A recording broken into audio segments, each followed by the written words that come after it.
Hello sir, happy birthday. Mag-advance na ho kami mag-greet sa inyo dahil andito na po kami sa retreat house.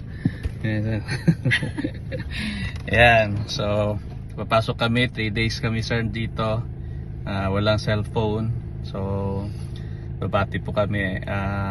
Alam ko kayo ang may birthday, pero kami ang magpapasalamat po sa inyo sa lahat ng paggabay po sa amin, pagpatibay po sa aming spiritual, physical, at sa pagbago ho ng aming mindset na kung ano po ang mas mahalaga dito sa mundo. Sir, malaking po ang utang na loob po namin sa inyo.